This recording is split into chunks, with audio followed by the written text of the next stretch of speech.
Well, hello, folks out there in YouTube land. Got a big show lined up for you. Let's get right on into it.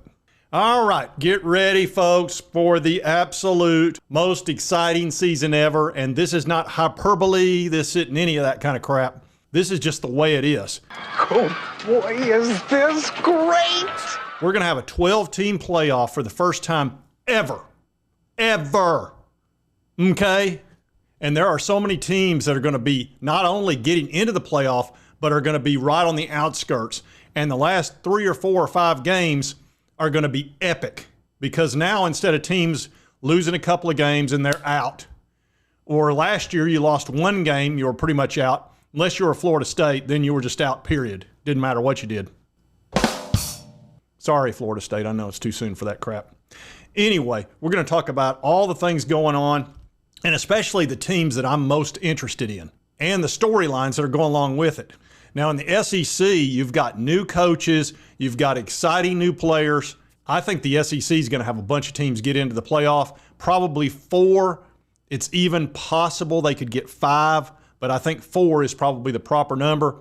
Everybody's going to be watching the Alabama Crimson Tide. You've got a brand new coach in Kalen DeBoer. You've got Jalen Milroe trying to get comfortable with the DeBoer offense, which is very timing oriented. You need to be accurate. You're going to be shocked at how much movement there is by the offense. It's extremely hard to defend, and it confuses the defense significantly. That's going to be a team I'm watching very closely, and I want to see if Jalen Milroe makes it to the end of the season or if he gets replaced. You never know. Georgia, of course, they're bringing back Carson Beck, who is probably the most steady Eddie out there, and their defense is like an anaconda. It just suffocates you. Now, Kirby and Georgia, their biggest problem is honestly reckless driving and racing. They've got to get a hold of that. On the field, they're fine. They just are. They're probably the team that's most likely to get in the playoff. They're almost guaranteed unless just the wheels fall off, which I don't see happening. You've got Texas and Oklahoma joining the SEC, which is very exciting. Texas is distraught over the horns down thing. They want penalties called over that.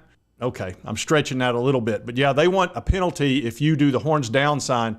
That upsets them. So be aware of that with Texas. Do not upset them. Remember, they're very sensitive. And if you do that sign, they might have to find their safe space.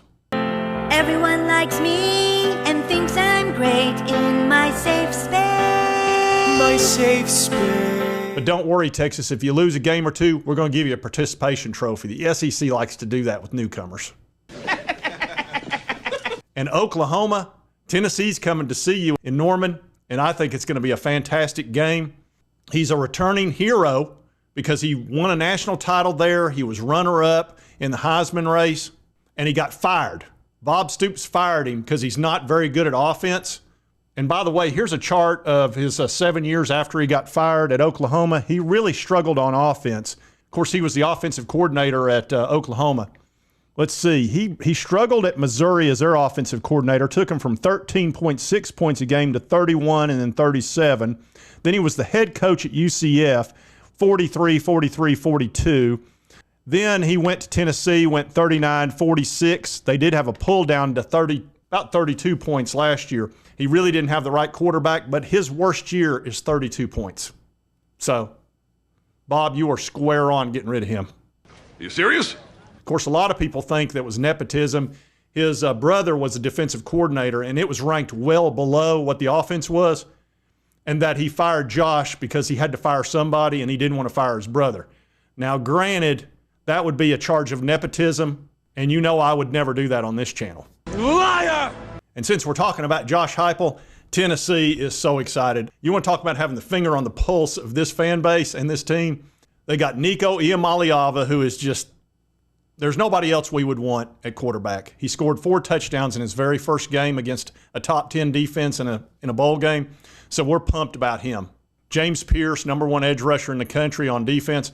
The only issue we're concerned about is the defensive secondary. We've got a whole new secondary back there, much more athletic, faster, etc. Will they be better? I don't know. We have stunk up the joint for the last 3 years in the secondary. The defensive line has been the strength of the team. So we'll see how that plays out. But if we can keep Nico healthy and that defensive secondary is decent, we'll make the playoff. We just flat out will. So the Tennessee Vols are pumped. Now let's talk about Missouri and Brady Cook and Eli Drinkwitz. They've got to be on cloud nine right now. They have been in the doldrums for years. Last year they were 10-2. They came out of nowhere. Brady Cook is a fantastic quarterback. He's a dual threat guy. He's very savvy. Eli Drinkwitz is going to do all the stupid crap that he does because, remember, he stands on business. Never forget that. But they're going to be a fascinating team to watch. Then you move to another interesting head coach, and that's Ole Miss with Lane Kiffin. They've got Jackson Dart at quarterback. They have a very easy schedule, similar to Missouri's, and they have an excellent chance of making the playoff. And people down in Mississippi are very happy. Now, they realize that Lane's going to probably leave them at some point and go to Florida. How dare you! We'll talk about that here in a minute. But he's got it kind of figured out. He doesn't even bother with recruiting anymore. They're sitting at about 40th right now in recruiting. He's all about the transfer portal. He wants guys that are proven. He wants to go out and pay the money, bring them in for 1 year, maybe 2 at most, and just live for today. And it's working out really good for him, so I can't hardly fault the dude. Now let's talk about Texas A&M and Mike Elko, which I think was an excellent hire. They've got Connor Wagman. He'll be back. He got injured last year. Had he not, you'd probably still have Jimbo. And getting rid of Jimbo was a great move, but it cost you $76 million, which is amazing to have to pay. I've never even heard of that amount of money to get rid of somebody. That's how much you were disliked, Jimbo. Now, I'm sure he's going to spend the rest of his life spending that money, but man, that's rough, kind of. And Texas A&M is going to be playing Texas. Don't you dare do horns down. They do not like that. You need to take their feelings into consideration before that game. All they did was steal your baseball coach the day after the national championship game. And oh, by the way, they fired their coach the day of the national championship game just to cause problems in the dugout and get everybody worried. That was very kind of them. Man, I'm giving Texas hell today. All right, now the Kentucky Wildcats and Mark Stoops. Brock Vandergriff brought in 5-star from Georgia. He was the backup to Carson Beck. This might be the move of the year, just about. If it's not, it might be number 2. And I'll go to number 1 here in a minute. I think this was a fantastic move. I'm very interested in the story of Brock Vandergriff at Kentucky. Obviously, he's the immediate starter and most talented guy on the team based on recruiting rankings. And you know Kentucky's got a good defense. So look for Kentucky to might be a surprise dark horse to get in that playoff. It's not impossible at all. Just freaking beat Tennessee, please. Can we just stop losing to this stupid team with their stupid orange colors, their stupid song, and their woo, get their woo on out of here. And Stoops has done a good job there. He's had a winning record year after year after year. He's had 10 wins twice, which is fantastic. Now let's talk about a couple of teams that are not looking so good. Shane Beamer and Billy Napier, I'm looking in your direction. All right, let's start out with South Carolina. They got a brand new quarterback in Lenora Sellers. Very talented guy, young, inexperienced, raw. That's a tough combination to bring into the SEC. It just is. I like the guy. He's a 4.0 student, by the way, and that matters. And then you've got Shane Beamer. I fully expect some great Beamerisms this year. A lot of people called them Butch Jonesisms or Butchisms. Beamer, I'm hoping, brings us some complaints about hot dogs or breaking his foot on a cooler. I'm sure he's going to do some crap like that. He's on the hot seat. He's not on the hottest hot seat, though, and that's our next team, the Florida Gators. Graham Mertz returns from injury. He's a rock-solid quarterback, surprised the crap out of me. He came out of Wisconsin where he wasn't very good at all. He's a talented dude, but I thought it was going to be a train wreck down there. But he played pretty well. They still had a losing season, which is 3 losing seasons in a row. And for Florida, I'm sorry about that. I hate it for you. It sucks. You really suck. This sucks more than anything that has ever sucked before. Thank you. But here's the good news.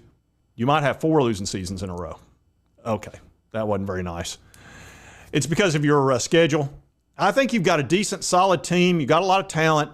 I don't like your coach. I don't think Billy's a very good coach. I just don't. I know he's very organized, supposedly, and he's got enough assistant coaches for 2 teams, but he doesn't seem to be a very good coach. And this might be his last year. Now, he may surprise me and end up having a winning record, which will be, with that schedule, wouldn't be a bad thing. And he would definitely keep his job if he did, because they don't want to fork out like $25 million to the guy. Not everybody lives in Texas where you've got oil money everywhere you look and you can just pay somebody $76 million to leave. $76 million to leave. Haven't you noticed? You got to be a man to play in my league. Anyway, the Florida story is going to be fascinating. Here's the thing about Florida. When they're winning, they're tough as nails. They get going, man. They get that momentum, and they're hard to bring down. Once they start losing, though, crash. They give up, and they end up with 4 wins. So the Florida story is going to be pretty fascinating. He might end up getting fired pretty early in the season. We'll see. Now, Ohio State. Do you have enough talent up there, Ryan Day? Do you have enough talent? They have, everywhere you look, a 5-star or a high 4-star, depending on whether it's a backup or not. They got Caleb Downs, the best defensive back in the country from Alabama out of the transfer portal. They're spending $13 million on NIL this year, or at least that's the report. They got Will Howard as a quarterback, a true dual threat. They're going to be very dangerous. They're in the Big Ten. They should dominate. I would fully expect them to have no problem there and get into the playoff. They must beat Michigan. I think they absolutely will. Connor Stalions is not there anymore. So Michigan, I think they'll drop from that 92% winning percentage that they jumped to when he showed up. They were at 69%. And then suddenly, magically, they got great. Michigan, I think they'll be a decent team. They still have a lot of talent. You know, they don't have Harbaugh anymore. It's got to be America's team. Which Harbaugh had success up there. He had success in the past, so I can't say he's not an excellent coach, because he had success at Stanford, which is very difficult to do, and he had success in the NFL. Darn near won a Super Bowl. So Michigan, I see them winning 9 games, going like 9-3. I think they'll miss the playoff, but I think they'll be decent. And then I could see Penn State getting in the playoff. A lot of times they'll win 10 games. They just can't seem to beat Ohio State or Michigan. That's usually their 2 losses, and they beat up on everybody else. Now we got to talk about the 2 teams in the ACC that are suing the crap out of their conference. That's Florida State, of course. They've got that quarterback ukulele guy that was at Clemson. Then he moved to, Oregon State, I think it was, and kind of got his momentum back going again. They're going to be a very interesting team to watch. They had 10 guys that got drafted in the NFL, but they went heavy in the transfer portal, got a bunch of guys from Alabama, to the point Alabama had to get a restraining order against Florida State. It was that bad during the after Nick Saban retired. So look for Florida State to be dangerous in the ACC. They will sweep up that conference like they usually do. And the only other team that's a danger to them is Clemson with Dabo. And Clemson's a quality team, got lots of talent. Again, that's an easy conference for them. They have an excellent chance of making the playoff. What they've got to learn to do is not turn the ball over. I've never seen a team turn the ball over like they did last year. That Duke game was like Keystone Cops. Every time they got within the 5-yard line, turnover. And they would turn it over every way you could. Sometimes they just lay the ball down there and say, there you go, Duke, have it. We're tired of moving it. So look for Clemson. I usually don't keep up with the Big 12 too much. Also, Oregon, they got a great chance of doing well in the Big 10. I could see them making the playoff. And then Utah out at Big 12. I don't keep up with the Big 12 that much, but Utah is the obvious head and shoulders above everybody else, and I think they'll make the playoff as well. But when it gets down to the last 3 or 4 weeks, folks, look for fireworks. As a YouTuber, to be able to cover this season is fantastic for me. If my Vols make it in the playoff, it'll be just cherry on the cake with icing. But it's still going to be a fascinating season to cover, because all the games that used to not matter, you were worrying about the next whatever bowl game that somebody was going to go to, because once you were outside of the top 4, it became just important to your fan base, but not to that many people outside of it. This season, it will not be like that. There are going to be about 30 teams heavily involved in that 12-team playoff with a chance to make it. I think the viewership numbers are going to skyrocket, especially for the playoff and towards the end of the year, because you're going to watch every single one of those playoff games. If you're big into college sports, you're going to be all over that. Whereas you didn't do that. You'd watch the Final Four, basically, which is, the playoff basically is. But a lot of people don't watch those bowl games unless it's their team. Well, now you're going to watch them because, first of all, that could be a national champion that we're watching. Also, they could be playing your team next. It's going to be a lot like the College World Series, which was fascinating this year. So anyway, I just wanted to cover that today because I've just been thinking a lot about this season and how historic it is and how folks, I think it's going to be off the chain. I just flat out do, and I'm pumped about it. And I hope you are too, because if you're watching this, you're not a casual. You're a serious sports fan. You should be pumped. If you're not seeing it right, because wow. Anyway, if you like this content, be sure to hit that like button. Let's continue to cover all these big sports stories. If you've not subscribed, boom, boom, boom, hit that little button. I'd appreciate it. Doesn't cost you a dime. And right over here's the most recent video YouTube. Thanks, you'll enjoy. And we will see you next time on Sports Talk Jay.